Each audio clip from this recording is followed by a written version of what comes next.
right, welcome to Dad's Club Clubhouse. I'm Jeremiah. I'm going to be your host today. Listen, we've got a good segment for you today. We're going to be chatting a little bit about Men's Mental Health Month.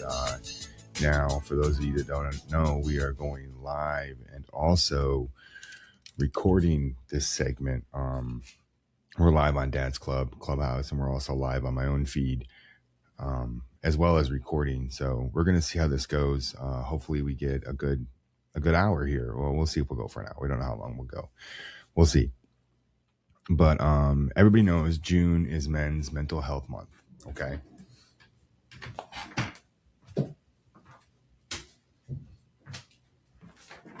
There, let's get cozy. Everybody knows June is Men's Mental Health Month. Now, I'm going to get right to it. By the time that this segment is over, 4 to 5 men will have lost their battle with depression. 39,000 men a year lose their struggle. That's over 3,000 a month, 750 men a week, over 100 men a day will lose their battle with themselves. These are staggering statistics. Okay. Suicide is actually the leading cause of death among young men and middle-aged men worldwide. Not gunshots, not heart attacks, not disease. Suicide. And this month is a month that we bring that to the center of attention, that we work on that. There's a lot of things that lead up to men losing their battle. Number one thing, finances. Provider guilt. Okay. Men have this thing that we have to shoulder everything, that we have to carry the weight of the family, that men have to provide financially, that there is no room for error. These are outdated things. These are outdated ideals. 40 years ago, a man could afford on a single income to provide for his family meals, vacations, cars, homes, everything. Today, it's just not like that. Today, a lot of homes need 2 incomes just to stay afloat. It's not the same as it used to be. Now, this isn't to take anything away from mothers or women or anything like that. Men just have a different set of expectations, of societal norms, okay? And of course, these are all subjective things because they mean, a role of a man means different things to different men, okay? Like myself, I'm a stay-at-home dad. I handle everything on the home side of my relationship. I handle the kids. I handle the cleaning. I handle the lawn. I handle everything that has to do with the home outside of my wife, outside of what most men handle. But I still have the stigmas that come along with being dad.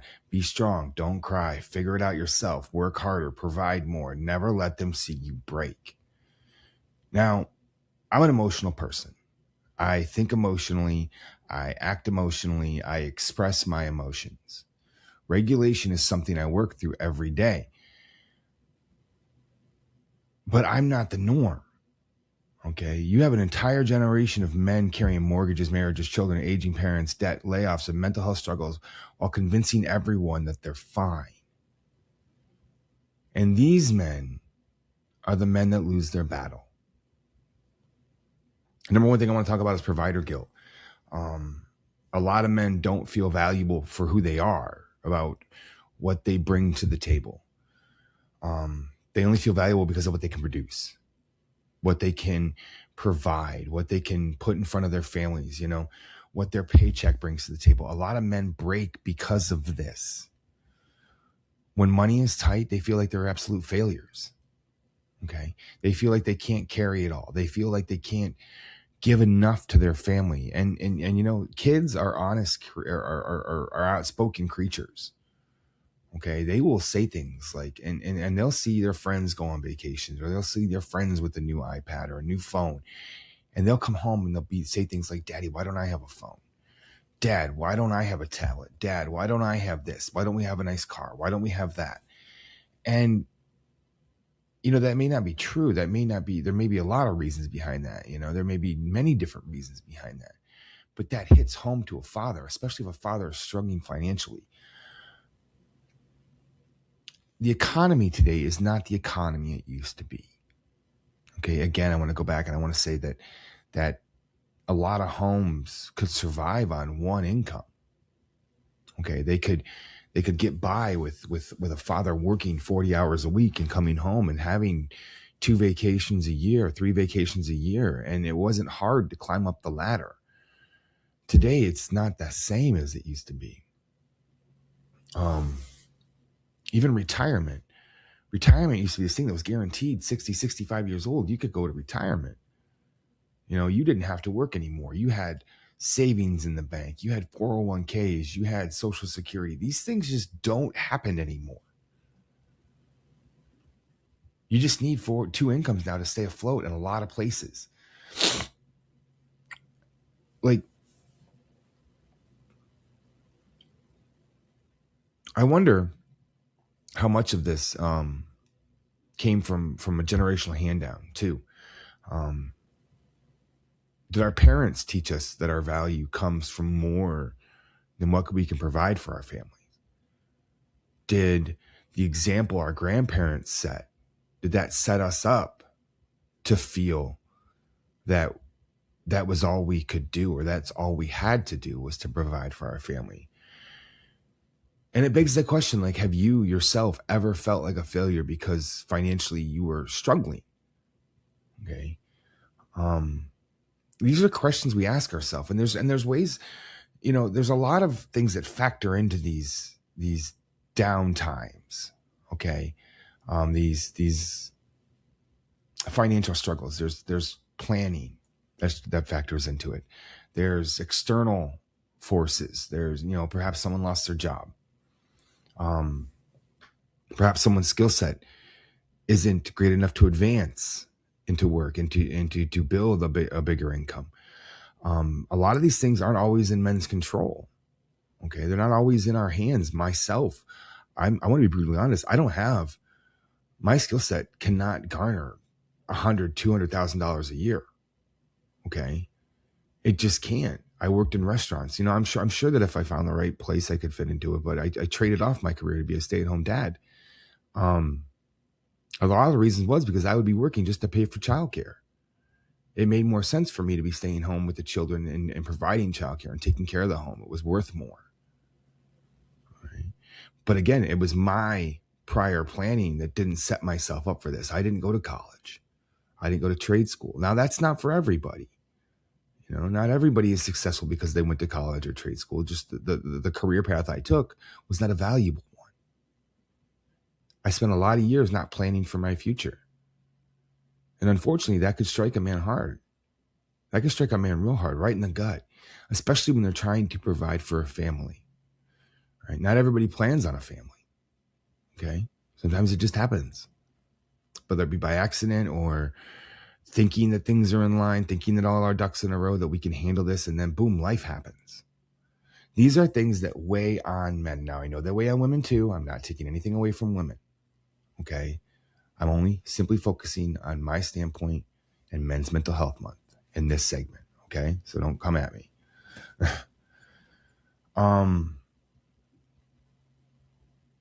Next thing I really want to talk about is disability and identity in men. You know, men, again, this can tie right back into provider guilt. Men often attach the identity of strength, of productivity, to independence, to work. But then again, life happens. Perhaps you're at work and you fall off a scaffolding. You're at home and you step on a nail. A nail could disable a man from working for months if the right thing happens. Okay. What if an illness happens? Cancer. These things can take a man down. And something they're asking, they're asking these questions. They aren't asking, can I still work? They're asking, who am I now? They're asking things like, how do I identify? When you take things away from a man that he identifies as, it changes the way he looks at the world. It changes the way he views himself, the value he brings to the table. And it doesn't matter what people say. We know this, men, women alike. It doesn't matter what someone says. Oh, you're a good person. You're beautiful. You provide enough. Your disability check brings in enough. It doesn't matter what people say. It only matters the way we feel and how good we feel about ourselves. Right? And if you're not accomplishing the things you want to accomplish, there's a lot of guilt that comes with that. Many men don't grieve injury. They grieve the person that they left behind. Like me, I identify as a father. I identify 110,000% as a dad. If you remove my kids from my city, and one day they will be removed from my care. Whether they grow up, whatever. One day they will be removed from my care and my identity will go with them. I dread that day. But that's just my perspective. All right. A lot of men, a man could have could be checking off every box that he has financially, vacations, cars, everything, happy kids, happy wife, happy life, all this stuff. Sorry, I don't know why my phone keeps going off. I have it on silent. These could be happy. All these boxes could be checked off, and then boom, one day he gets, let's say, hit by a car. Everything that he had in a row is now gone. His identity is completely out of whack now. It's not there. What does he do? Where does he turn? Where does he go? Again, men shoulder the world. They are not allowed to show defeat. We were taught young, growing up, that men don't cry. Emotions are weakness. And a lot of career paths now breed that. There's a lot of career paths that are typical male career paths that tell you that emotion is weakness, that expressing yourself is a form of weakness, that you can't show your cards. The fact of the matter is, a lot of men feel that if they're not able to do these things, whether it be for any reason, mainly like we're just talking about disabilities, that it makes them useless. It takes their identity away from them. The value never comes a lot of times in the form of a paycheck. A lot of times it comes in what we are, what we see ourselves. Our families need to understand, our children need to see the value we find in ourselves in other ways. All right. Staying in the moment, showing up. That's a big one. Just showing up. Okay. One I really I've already touched on it a little bit was I'm a stay-at-home dad. Okay. I catch a lot of flack. I've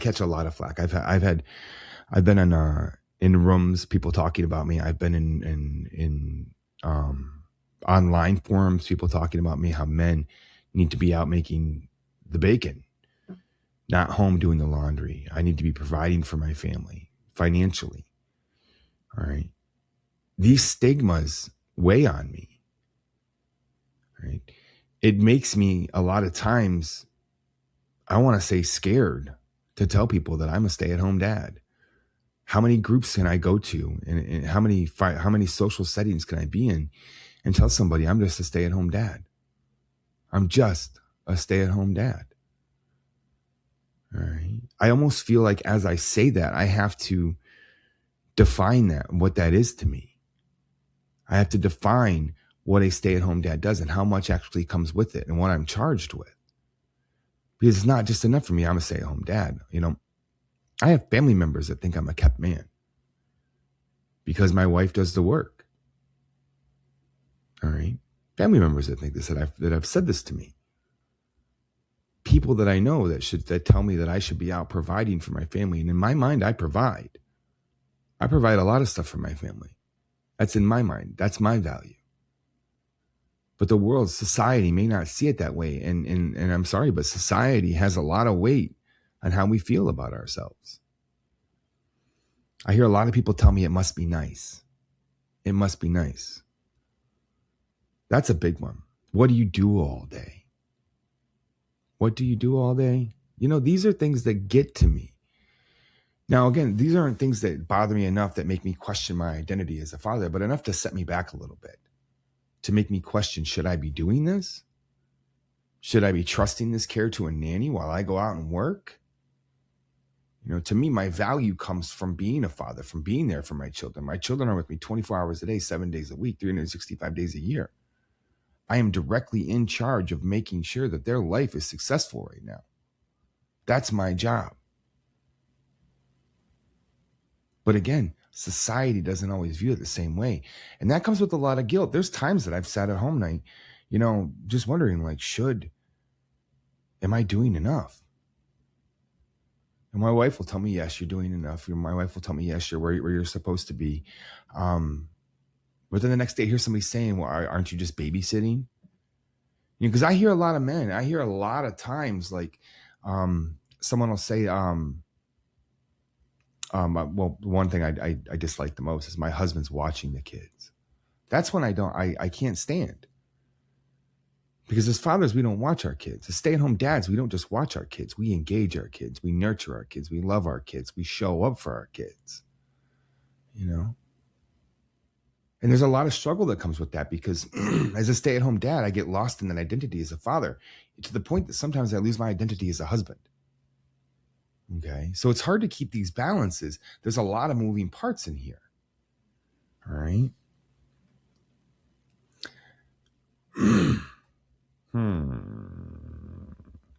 And the other thing that comes along with that is while I have these 4 creatures below me that I'm working with, and this is a lot of stay-at-home dads. This isn't just me. While I have these 4 creatures below me that I'm charged with raising and showing how the world works and how to be successful and how to be productive parts of society and make themselves happy and cope with their own demons, I'm coping with mine. You know, it's no secret that I spent X years as an addict, alcoholic. Okay. Today I still deal with the guilt of that.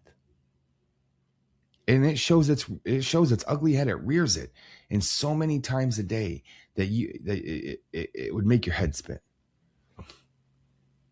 But again, as the father, as the leader, as the caretaker, I can't show that card. I can't just stop and go lay down in bed and recover for a day. It's not possible. That's not how it works. I'm expected to just keep moving on. Don't show my face. Keep trucking forward. You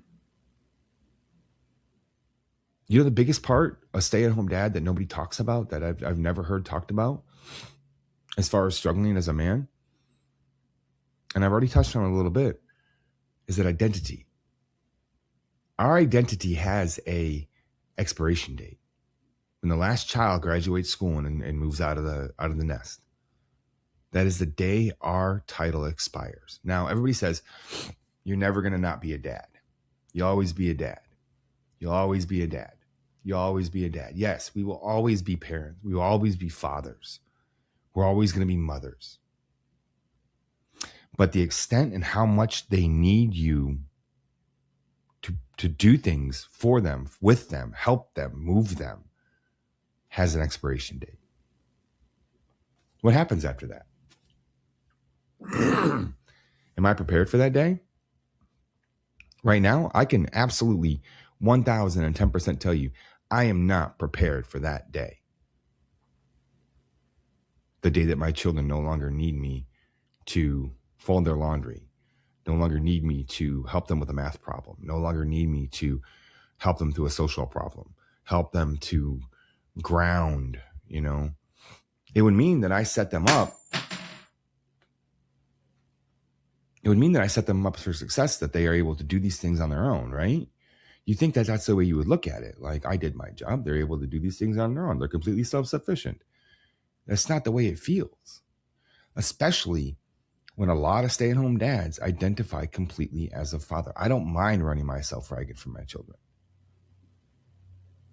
Okay. I don't mind running myself around for my wife. It doesn't bother me. But there will come a day where I will be sitting here wondering, what do I do now? And this is going to bring me in to my next segment, is why don't men ask for help? You know, because the day that comes along when my kids don't need me, where am I going to turn? Am I going to turn to my wife, who I've been with for 40 years at that time, and be like, I need help trying to define myself again? Why would I make my problems hers? Right? Why don't men ask for help? We're expected to solve it on our own. We're expected to do things like re-identify. Okay, like, let's go back. We'll take the example of a man getting hit by a car. A lot of people would look at him and tell them to suck it up. That's when we heard a lot growing up. Suck it up. Rub some dirt on it. You know what I mean? Like, the ability to cope and maneuver through these things was never instilled in us, because we were just told to shield it, to put it under the carpet. Men in our generation were not taught to process pain. And a lot of times it manifests as anger. We're taught to hide it. So instead of saying, where I'm struggling, we say things like, I'm just tired, I'm stressed, I'm fine, I'm fine, I'm fine. Everybody knows what fine means. Up, insecure, neurotic, and emotional. When someone says I'm fine, there's a good chance that they're not, in fact, fine. And that's a big one men say. This pressure leaks out in a lot of different ways.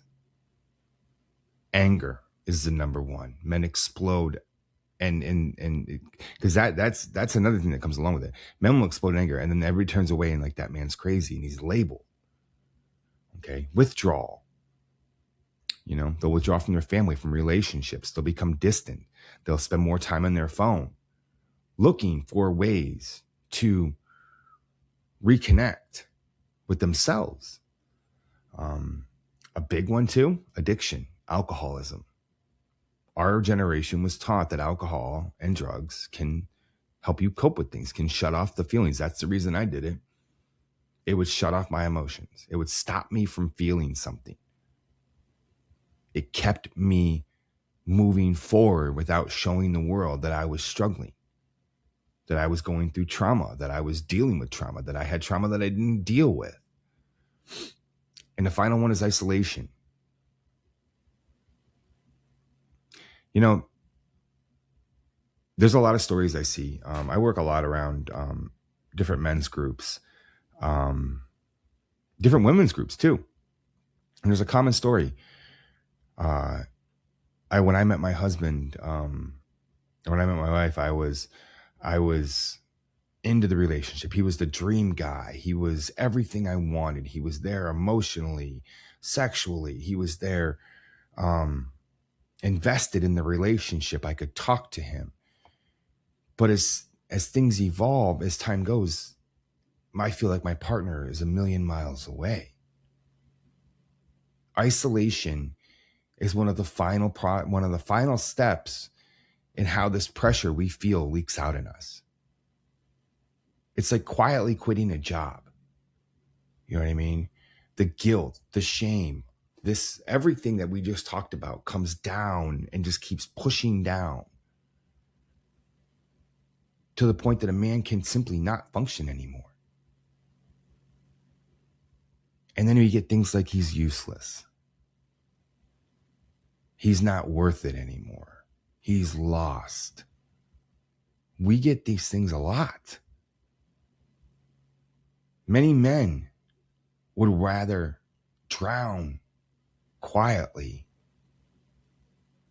than ask somebody for a life jacket, because that's what we were taught. Boys don't cry. And it's not because we're stubborn. It's because somewhere society or someone we love taught us that asking for help was a weakness. And there's a loneliness that comes with being a man too. And nobody talks about this. Myself, I've got about 3 friends outside of my brothers. Okay. But you know what I don't talk to them about? What's going on inside of me. Very few people, men included, have somebody they can call at 2 a.m. and tell them I'm on the edge. A lot of people don't have time for this. They have their own struggles. They feel like that person can't help me because they have their own life. Why would I bother them? Why would I bother them with my minuscule problems, no matter how big they really are, no matter what they could lead to? A lot of men have that, my problems aren't big enough for me to bother somebody else. Stigma. And a lot of times that manifests in things like that nobody loves me. I'm unlovable. My big thing, I'm unlovable. I'll be straight out honest with you. My thing is I feel like I'm unable to be loved because of the things I've done. I don't deserve love. All right. I don't deserve to be able to go with my wife and tell her I'm weak because I don't want to hear things like I don't want to hear things that are detrimental to my identity. You know what I mean? I don't want her to think or to feel, even if she doesn't say it, I don't want her to feel like I'm less of a man because I'm struggling emotionally. Now that may or may not be, my wife has never told me anything like I need to man up or anything like that. But what if she thinks that and just doesn't tell me? You know what I mean? That goes along with my identity. Well, a lot of times we feel that nobody knows what we're carrying. But you know why? Because we don't talk about it. We don't get up and say these things. And I'm not saying we got to get up in front of a crowd and shout our problems and woe is me. Because you know what? A lot of men create their own problems. And that's a reality. But it doesn't mean that coping with them is any easier. Right? Just because we created our problems doesn't mean coping with them is any easier. I got to ask you though, when was the last time somebody asked you how you're doing? I sat back and I asked that one day to myself. And this isn't anything to anybody feel guilty about, nothing like that, Who am I? There it is right there. Who am I? Who am I to ask? But when was the last time you asked somebody else how they're doing? When was the last time somebody asked you how you're doing? How many times did you get a random text message that says, hey, I'm just checking in to see how you've been? We don't check on each other enough, especially as men, as brothers, as fathers. We don't check on each other enough. And it doesn't just have to be when someone goes silent. It doesn't have to be when someone's openly struggling. It doesn't have to be because Jack's on the edge. Just on a random Tuesday, how are you doing? That could actually save someone's life. That could save somebody's life. But when you ask that, genuinely ask that and be ready for the response. You don't have to be ready to help. Be ready for the response, to listen. Because that person could come back and be like, I'm fine. Or that person can come back and be 100%, you know what? I'm going through it right now. And I just need someone to listen to me. Because a lot of times, honestly, I feel like I'm alone in a room with 1 million people. And I know that everybody's got their problems. And I know that everybody else's problems are more important than mine. But it makes it hard for me as a man to come out and say, I need help. And that's gotten me in a lot of trouble before.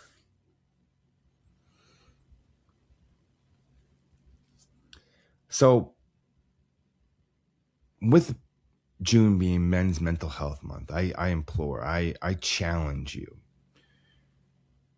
They say 4 to 5 men a day lose their battle with depression. Their battle with themselves, their battle with their demons, 4 to 5 men a day. I challenge you to ask 4 to 5 men a day, how are you doing? And engage them. A lot of men don't have the courage or the strength to admit when things are heavy. Read them. Read between the lines. They don't need to be badgered, but they need to understand that strength is not suffering in silence. Strength is not isolation. Strength is not holding it up on their own. Strength is having the courage to say that enough is enough.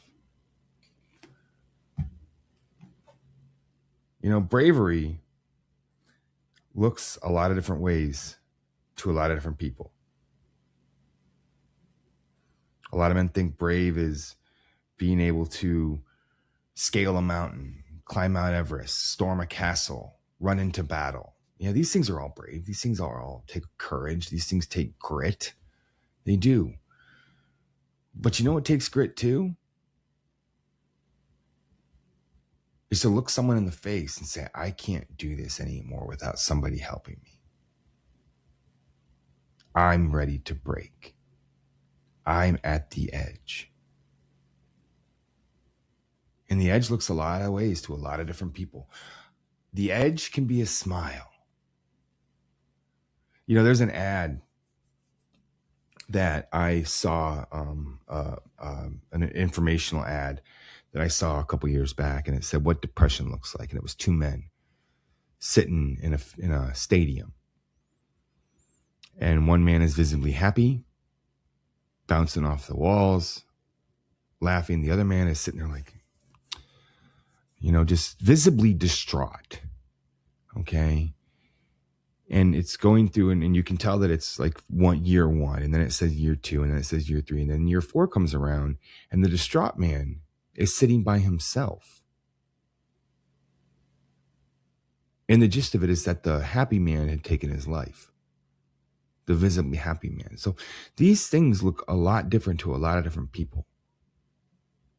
The edge doesn't look the same to everybody, doesn't manifest the same to everybody. They could be the visibly happiest person in the world, but behind closed doors, they sit in a corner and cry because they don't want the world to see them cry.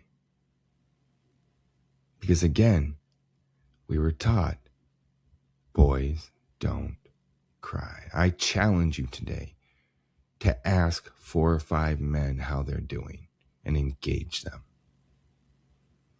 And if you're a man, I challenge you to go show somebody how you can cry.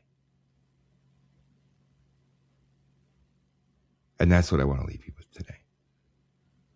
So again, June is Men's Mental Health Month. Take the time, talk to the man in your life. It could be the first time they've heard somebody talk to them in a very, very long time.